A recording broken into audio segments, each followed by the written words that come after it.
Well, I just kind of want to share what God has been able to do in my life. Last Sunday, I had a birthday. 45 years old.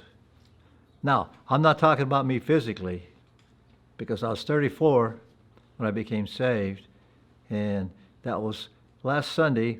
I celebrated my 45th anniversary as being a Christian. And the exciting thing to me was when I became a Christian, my life changed. I didn't realize what it really meant to turn your life over to God and how He gives you that new heart, that new mind, that new understanding. Up until that point, all I could realize is my life was a mess. I had a lot of troubles and struggles and all the above. So when I turned my life over to God, I said, Lord, how do you live life? Will you show me? I don't know how to do that. And sure enough, He gave me a new heart and a new mind. And it was amazing. The first thing I did when I became a Christian was go back to my old friends and tell them what happened to me. That God has changed my life. And I says, it was God, but it's not a religion. It's not, a church thing. It's a relationship with Him. And from that time forward, I realized that I got to tell other people about this. And then as I started reading the Bible, and He says, after you repent, He says, follow me and I'll make you fishers of men. So He put that desire in my heart to go out and just share this good news with other people. Now remember, I've been preaching on the streets here in Phoenix, Arizona for over 44 years. I started preaching pretty much a few months after I got saved, and I've been doing it ever since. And last Sunday, I was walking in my neighborhood for a couple miles, praying, and I ran at about 5 o'clock in the morning, and I ran across a young man that was in the street, and I went up to him and said, well, hi, how you doing? He said, well, man, I'm struggling. He was on the phone talking to somebody, and I could tell there's really some bad struggles in his life. And I just said, God bless you. And then I walked a few feet on down the road, and God put in my heart, go back and talk to him. And I said, Lord, but I know the voice of the Lord, so I did.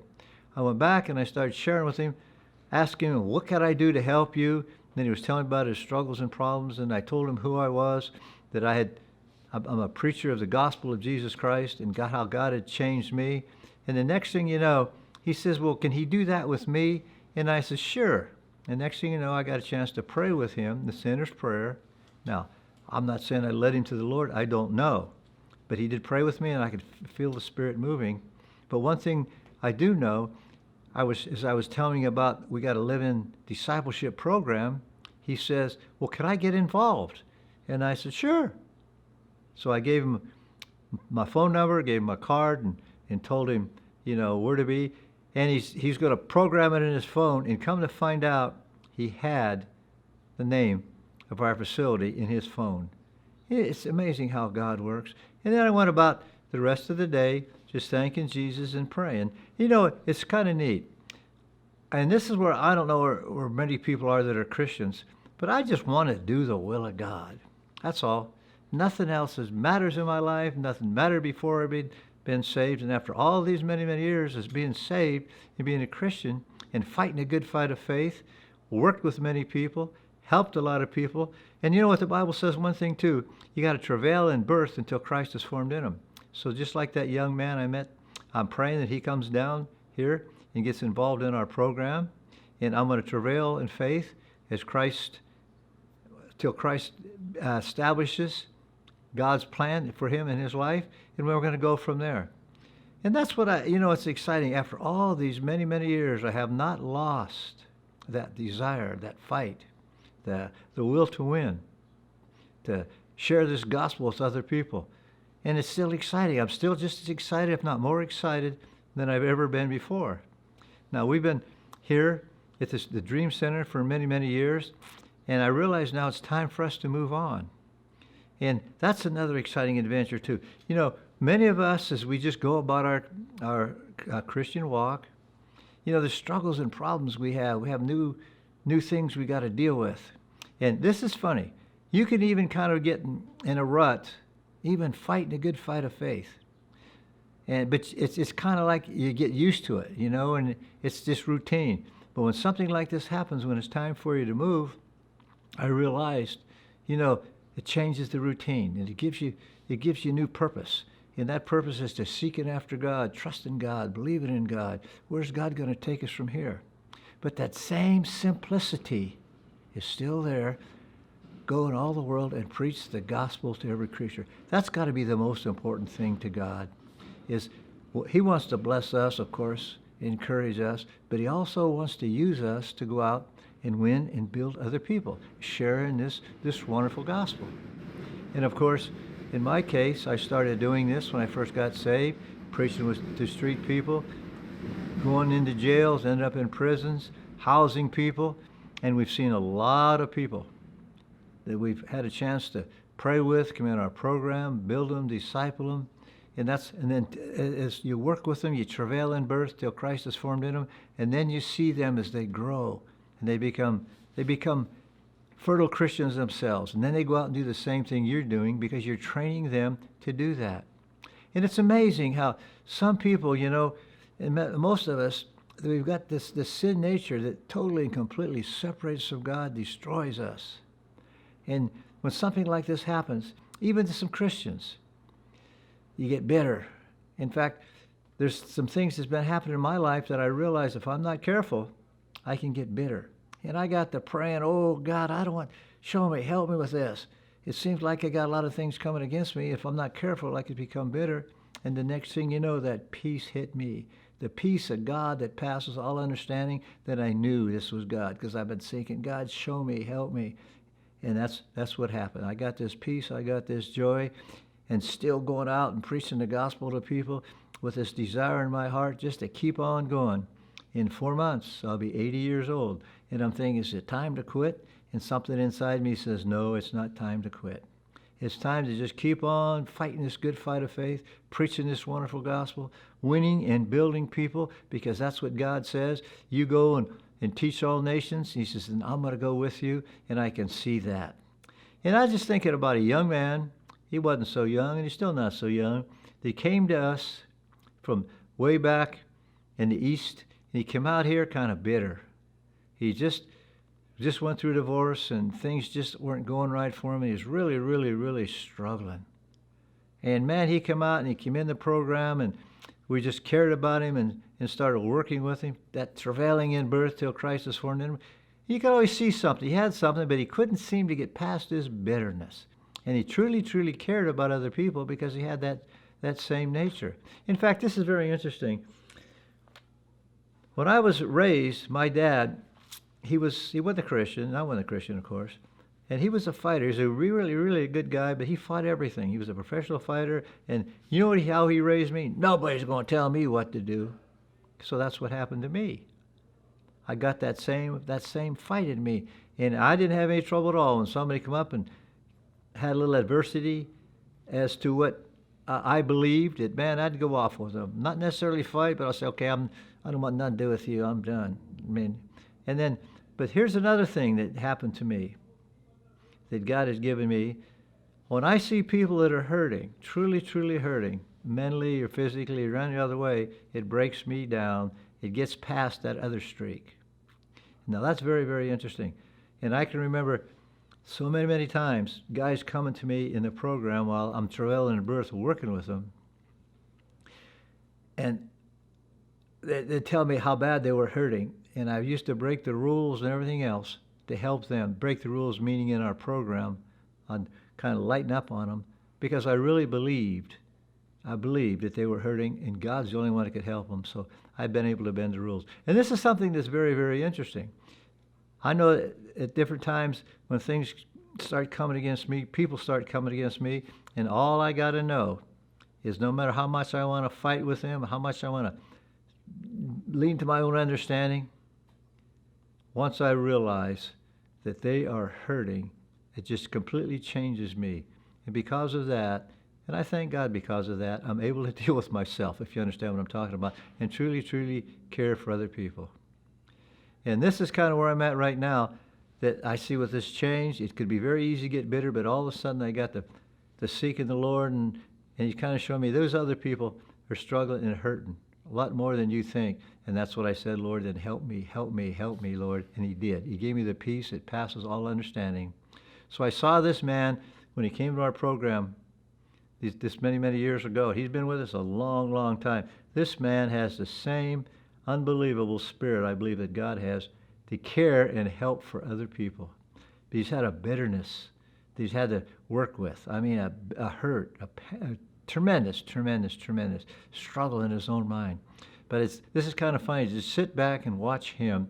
And I've done this so many, many times. I see somebody hurt, and I'll just call him up, and I'll say, Pat, I want to send this person over to you and see what you can do to help him. And then God gets a hold of him, and he really, really, truly, truly cares about these other people. So we're going to get him to come up and share for a couple of minutes. This is where it's at to me. You disciple people, build people, travail in birth till Christ is formed in them. You go out and you got to tell them about the Lord, and then God will use you in other circumstances to really get a hold of these other people. And then when he gets a hold of these other people like this man has helped many, many, many people because he cares about people. And he doesn't have all that bitterness anymore. He seems to have the joy of the Lord, the peace of God in his life. So just kind of want to ask Pat if he'd come up here and share now for a few minutes. Well, thank you, Pastor Walt. Hi, my name's Pat Bianco. I'm a pastor here at Church on the Street. And I'll tell you a little bit about my testimony. My spiritual journey started quite a few years ago. I've been here at Church on the Street going on 15 years now, which ministry was never my plan at all. I was a normal man, a family man. And in my 50s, I went through a divorce unexpectedly, but certainly I was not innocent in the situation at all. But I was left with, even though it was a lot of stuff, valuable stuff, it was useless stuff. I wasn't able to do anything with it. And I hung in there for a long time, and then eventually I have a friend from high school who lives in Arizona, and my family just sent me here just to kind of sort out my mind, kind of heal a little bit through. I had a lot of very important milestones in my life happen in a very rapid time, and I just couldn't emotionally deal with it. You know, I was left there with stuff that was useless. So I got on a plane. I stayed with my friend for a while, and I still didn't know what to do. Some things, I was in my 50s, and my identity and my purpose had shattered, and that's huge for a human being, you know. So I was left not knowing what to do, and then someone introduced me to Church on the Street. So I came in here as a disciple. They were just newly in the Dream Center building for only a few months. And it's very strange how God works, because back home I had a cleaning business, and they needed someone to run the housekeeping department, so that's what I did there. And I did that for a long time. I made a ministry out of it for many years. And out of that birthed the Milestones office, which is very, very active now and very helpful for a lot of people. And basically, we try to help people get their paperwork taken care of, get their licenses back, clean up any financial issues they might have had, prepare them so when they're through a discipleship, they can move forward successfully. And that's what we want. We want people to get a new life and start over and be successful. So I'm very proud of what we do there and the work we do there. We also get a lot of calls from outside calls from people who've had children in jail and prison, and we reach out to them. Coincidentally, I do a lot of, even though the COVID's going on right now, I do a lot of jail ministry, a lot of writing to prisons and so forth, and I find that is very gratifying. And I think a lot of times people just need to see a way out, and Church on the Street has been that for a lot of people. I literally have met thousands of people since I've been here, and it's just amazing what we do. And purpose and influence is important. And just from being kind to someone and showing the love of Christ with someone, you see a hope come in their eyes, of finding a way out, seeing that God is the answer to it all. And if we had studied that, even myself, if I had known, I thought I understood the Bible, but I never actually read it. If I had read it and understood it better, my life would have been a lot different. And so even though I'm an older man now and my hourglass is getting slower and getting empty, I still can make a difference in the world, and that is important, is how we finish the race. So I'm really, really proud to be a part of Church on the Street. I'm proud of the people I've met here. I am very, very proud of Pastor Walt and all he has accomplished in all these years. And it's a good way to finish life. I'm not sure if God's going to give me a second chance in life and normalcy, but in the meantime, what I do right now is very, very rewarding for me, and I'm very happy to be here. I'm happy to meet the people I've met, and it's very coincidental. A lot of the things I did back home, like I played the drums a little bit, I played the drums here a little bit. I had a cleaning business. I was doing that for a long time, and a lot of the milestones work actually happened from helping a friend back home who I found out was involved with drugs and stuff, and helping her clean up her credit and get a car and do a resume. And that's a lot of what we do right now. So it's very funny and strange and supernatural how God just orchestrates things. We think we're in control, and we're really not. God's really running the show. And I think the last couple of years I've come to that conclusion, like Pastor Walt mentioned about bitterness. And bitterness only comes from hurt. And I think I was just very hurt. And I miss the people back home that I love and care about. However, God is orchestrating it. So I'm very pleased where I am right now with the ministry. And I am very excited about this new chapter at Church on the Street.